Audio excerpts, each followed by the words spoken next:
हेतून मी आज लातूर जिल्ह्यामध्ये आहे, उद्या नांदेड जिल्ह्यामध्ये आहे, परत बीड जिल्ह्यामध्ये जाणार आहे, परभणी जिल्ह्यात जाणार आहे आणि परत जालना जिल्ह्यामध्ये जाणार आहे. एवढा दौरा झाल्यानंतर मी परत पुण्याकडे जाईल. याच्याही पलीकडं OBC JNT SBC प्रवर्गाच्या अनुषंगानं स्थानिक स्वराज्य संस्थांमध्ये जे OBCचं रिझर्वेशन कोर्टामध्ये पेंडिंग आहे त्या संदर्भात महाराष्ट्र शासनानं लवकरात लवकर सन्माननीय कोर्टासमोर एक आपलं निवेदन करावं.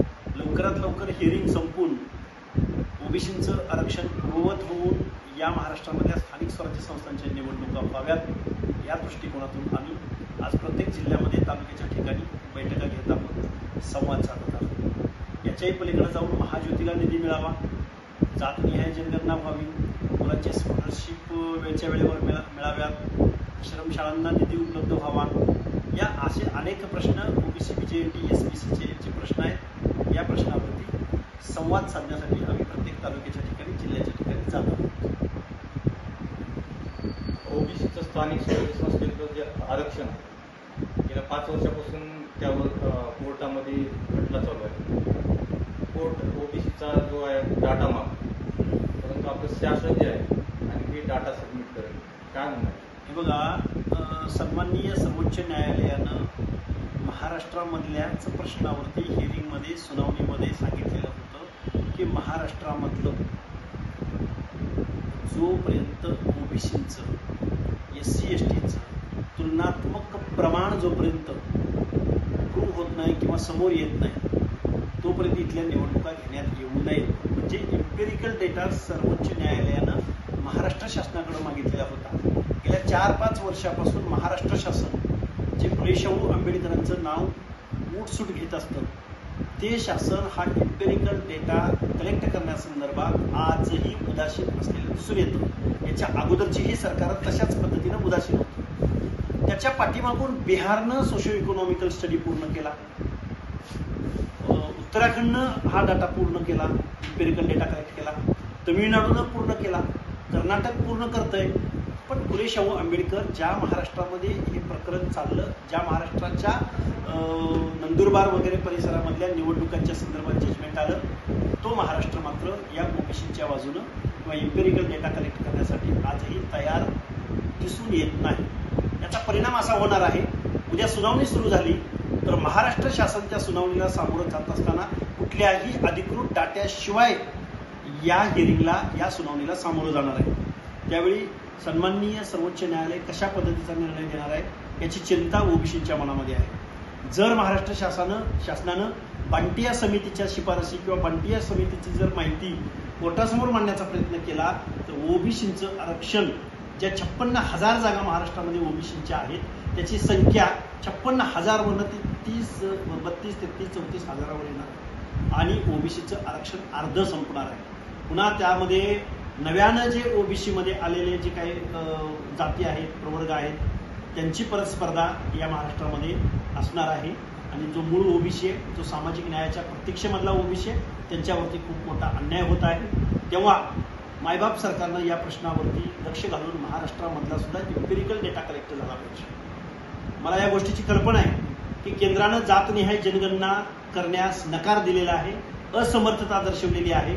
परंतु घटक राज्यांनी आपल्या अधिकारामध्ये या OBCचा सोशो इकॉनॉमिकल सर्व्हे तयार करण्याच्या दृष्टिकोनातून पावलं उचललेली आहेत. महाराष्ट्र शासनानं सुद्धा लवकरात लवकर इम्पेरिकल डेटा कलेक्ट करावा आणि OBCचं आरक्षण पूर्ववत करावं असे हात जोडून विनंती या महाराष्ट्र शासनासमोर आहे. काल परवाचं जे विधान आहे महादेव जानकरांचं आरक्षणाच्या संदर्भात हे आपल्याला किती उपयोग आहे त्या संदर्भात तुमची काय? बाबासाहेबांच्या संदर्भात महादेव जानकर हे खरं तर भाबडे नेते आहेत असं मी मानेन. महामानव डॉक्टर बाबासाहेब आंबेडकरांमुळंच तुम्ही आम्ही या भारतामध्ये या लोकशाहीमध्ये आहोत याचं भान महादेव जानकर काय कुठल्याच राजकीय नेत्यानं असं वक्तव्य करू नये. कारण महामानव डॉक्टर बाबासाहेब आंबेडकरांनी आता अगदी त्यांनी दिलंय म्हणून तर तुम्ही आम्ही आहोत.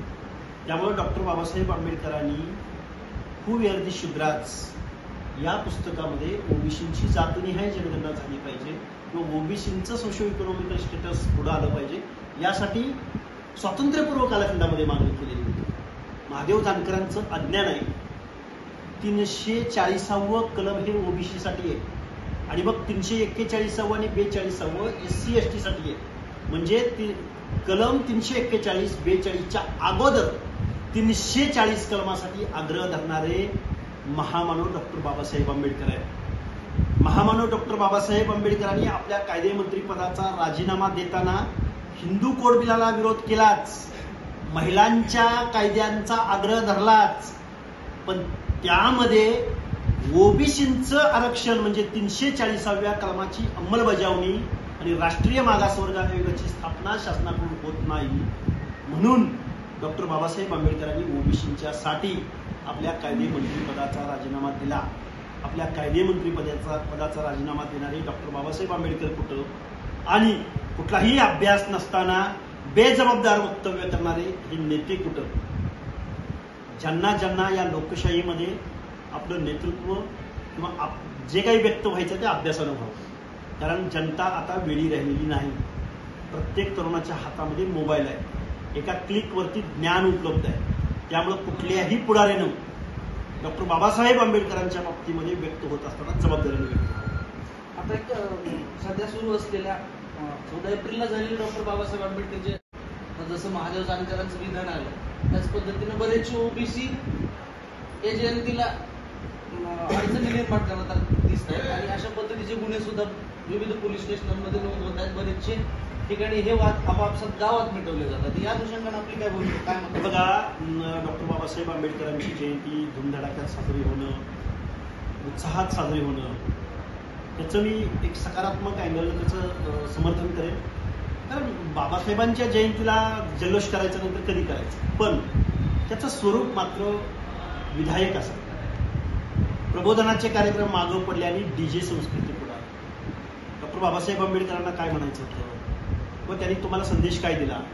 आपण 2025 सालामध्ये जगत असताना आपले हक्क, अधिकार, मानवता या सगळ्या गोष्टीचं मार्गदर्शन करणारी मंडळी पुढे येणार आहेत का? किंवा आपण नक्की काय, कशा पद्धतीनं आपण काय कमावलं, काय गमावलं याचं परिशीलन होणार आहे का? याचं सिंहावलोकन होणार आहे का? या दृष्टिकोनातून डीजे संस्कृती मागे जाऊन प्रबोधनात्मक कार्यक्रमाचं मी स्वागत करेन. कारण मी बाबासाहेबांना फॉलो करणारा कार्यक्रम आहे. आणि गावगाड्यामध्ये मिरवणुकींना जो विरोध केला जातो, भांडणं होतात, मारामाऱ्या होतात, हजारो वर्षाची इथली संस्कृती आहे. या संस्कृतीमध्ये त्यांच्या ब्लडमध्येच जातीयवाद, नाव, गाव, कुठल्या एरियामध्ये राहतो, हे हजारो वर्षाचं जेनेटिकमध्ये असणारा हा जातीयवाद या 70, 75, 80 वर्षाच्या कालावधीमध्ये तो पूर्णतः जाणार नाही. अजून त्याच्यासाठी खूप वेळ आहे. त्यामुळे कुठल्या क्लासमधला, कुठल्या प्रवर्गामधला, कुठल्या जातीमधलाच माणूस नाही, तर काही अपप्रवृत्तीची लोक असतात, ते विरोध करत असतात.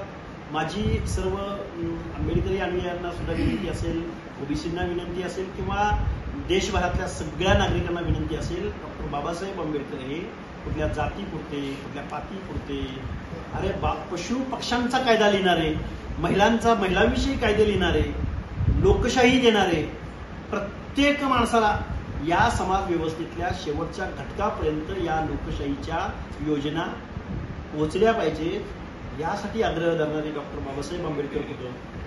आणि त्यांच्या या महामानव समजायला मला वाटतंय अजून कालावधी जावा लागणार आहे. जगभरातल्या अनेक देशांना doctor Babasaheb knowledge of symbol म्हटलं जातं डॉक्टर बाबासाहेब, हे कळायला अजून थोडा कालावधी जावा लागणार आहे. ज्या दिवशी लोकशाही या देशामध्ये परफिलेट होईल त्या दिवशी डॉक्टर बाबासाहेब आंबेडकर या देशामध्ये प्रत्येकाच्या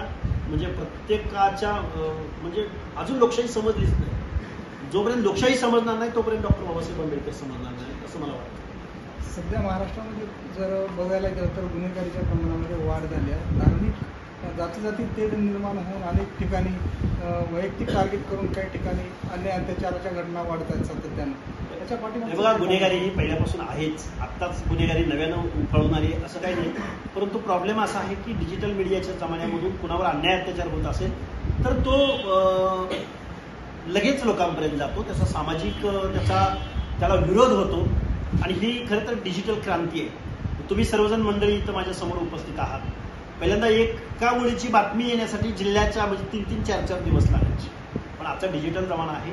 कोण कुणावर बोलत असेल, कोण अन्याय करत असेल, कोण कुणाला हक्क अधिकारावर गदा आणत असेल, तर आत्ताचा तरुण वर्ग, तरुण पिढी हे मान्य करणार नाही, हे सहन करणार नाही. याचं प्रत्यंतर म्हणून तुम्हाला या अशा गोष्टी आत्ता नव्यानं प्रकर्षानं दिसत आहेत.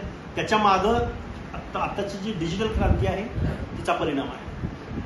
आता या होणाऱ्या जे स्थानिक स्वराज्य संस्थाचे इलेक्शन्स वगैरे आहेत, तुम्ही ओबीसी नेते म्हणून आपला प्लॅन केला. हे बघा, लवकरात लवकर महाराष्ट्र शासनानं ओबीसीचं आरक्षण पूर्ववत करावं. अन्यथा आम्ही ओबीसीला आव्हान करू, स्थानिक स्वराज्य संस्थांच्या निवडणुकामध्ये ओबीसीलाच मतदान करेल, SC STला मतदान करेल. अदरवाईज कुठला पक्ष, पार्टी, नेता यांना ओबीसी आपली ताकद निश्चित दाखवते. नेते म्हणून नावारूपाला आला, शेतकऱ्यांच्या व्यथावर, महागाईवर कधी बोलतो?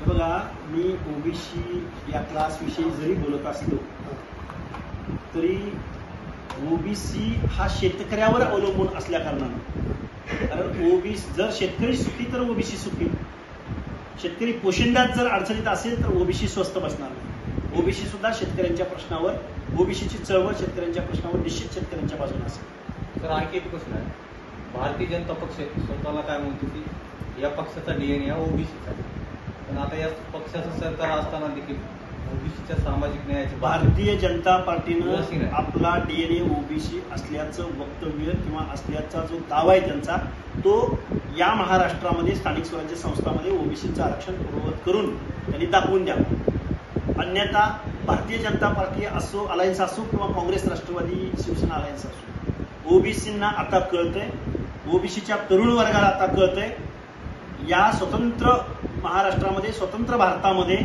ओबीसीच्या वाट्याला काय आलं याचं अनालिसिस ओबीसी तरुण निश्चित करतो.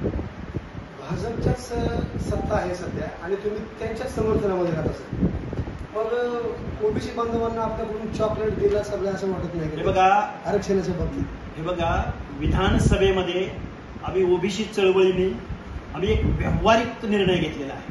आम्ही भावनिक नाही किंवा इतर कुठल्या विचारावरचा नाही. व्यावहारिक निर्णय यासाठी की लोकसभेला काँग्रेस, राष्ट्रवादीच्या मराठवाड्यातल्या निवडून आलेल्या 6च्या 6 खासदारांनी, मग पृथ्वीराजबाबा चव्हाण असतील, शरदचंद्रजी पवार असतील, किंवा एकनाथरावजी शिंदे असतील, किंवा अनेक माणसांनी जाऊन लिखित पाठिंबा ज्या जरांगे पाटलांना दिला, त्याच वेळी ओबीसींचं काय म्हणणं आहे किंवा ओबीसींना काय म्हणायचं आहे एवढं जाणून जरी घेतलं असतं किंवा विश्वासात जरी घेतलं असतं तरी आम्ही भारतीय जनता पार्टीला सपोर्ट करण्याचा प्रश्नच उद्भवला नसता. आम्हाला तत्कालीन आमचं आरक्षण टिकवण्यासाठी आम्हाला कोण फायदेशीर ठरेल याचा विचार करून आम्ही विधानसभेला भूमिका घेतली. मग याचा अर्थ जर ते आम्हाला गृहीत धरत असतील तर मग काँग्रेस, राष्ट्रवादी अलायन्स असो किंवा भाजप, शिवसेना अलायन्स असो, या लोकांना ओबीसी इथून पुढच्या खूप झालं. याला निवडून दिलं की त्याला द्यायचं, त्याला निवडून दिलं की याला द्यायचं. आता चार वर्ष आता शिल्लक आहेत. 4 वर्षामध्ये आम्ही ओबीसीची मुवमेंट या महाराष्ट्रामध्ये निश्चित उभी करू. मग तुम्ही वेगळ्या पक्षाची स्थापना करणार आहे? पक्षाची स्थापना येणारा काळ ठरवेल. अनेक जण पक्ष स्थापन करतात, ते भंगारात विकले जातात. ज्यावेळी समाज व्यवस्थेमध्ये एखादा व्हॅक्यूम तयार होतो, समाज व्यवस्थेमध्ये एखादी पोकळी निर्माण होते, त्यावेळी ते समाजातल्या अस्वस्थ परिस्थितीचं एक प्रत्यंतर म्हणजे पक्षाची स्थापना असते. मी कोण आहे हो पक्ष स्थापन करायला?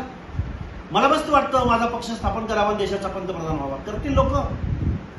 हे सामाजिक अस्वस्थतेचं प्रत्यंतर म्हणजे पक्षाची स्थापना असते. एखाद्या विचारधारेवर इश्यू बेस्ड ज्यावेळी एखादा माणूस काम करतो त्यावेळी जनताच पक्ष स्थापन करायला लावते, जनताच अलायन्स निर्माण करायला लावते, जनताच त्याला सपोर्ट करते. आज आमच्याकडे नसतील साधनं, निश्चित या गावगाड्यातली, या महाराष्ट्रातली माणसं फुले शाहू आंबेडकरांची समतेचा विचार प्रमाण मानणारी माणसं भल्या भल्या माणसांना घरी बसवतील आणि 1-1 रुपया कलेक्ट करतील, 1-1 रुपया वर्गणी गोळा करतील आणि या महाराष्ट्रामध्ये आपल्या हक्काने अधिकारावरती काम करणाऱ्या नेतृत्वाला, पक्षाला, विचारधारेला निश्चित सपोर्ट करतील, क्रांती घडवतील. सर, आणखी एक प्रश्न आहे. आता ओबीसीचाच मुद्दा आहे. महात्मा फुले यांच्या चित्रपटाला खूप प्रखर विरोध झाला. त्या बाबतीत ओबीसी हा फुले चित्रपटाच्या बाजूने उभा राहताना दिसला. आम्ही वेळोवेळी भूमिका मांडलेल्या आहेत. अनेक मेन स्ट्रीम मधल्या चॅनल्सवरती आमच्या भूमिका आहेत. आम्ही ज्या लोकांनी विरोध केला त्या माणसांनाही प्रश्न विचारलेले आहेत. एका 2 मिनिटाच्या ट्रिझरवरून जर तुम्ही विरोध करणार असाल, आम्ही त्यांना थोडंसं वेट अँड वॉच म्हणून सांगितलेलं आहे. चित्रपट पाहून व्यक्त व्हा असंही सांगितलेलं आहे. आणि फुले चित्रपटाला, महात्मा ज्योतिराव फुले यांच्या जीवनावर आधारित असणाऱ्या चित्रपटाला जर कोण विरोध करत असतील तर ते ओबीसी अजिबात शांत पाहून घेणार नाहीत, ऐकून घेणार नाहीत. महात्मा ज्योतिबा फुले या महाराष्ट्राचे नव्हे, देशभराचे समतेच्या विचाराचे जनक आहेत. या विचाराची मुहूर्तमेढ महात्मा ज्योतिबा फुलेंनी रोवलेली आहे. जम्मू काश्मीरमधल्या पहलगाममध्ये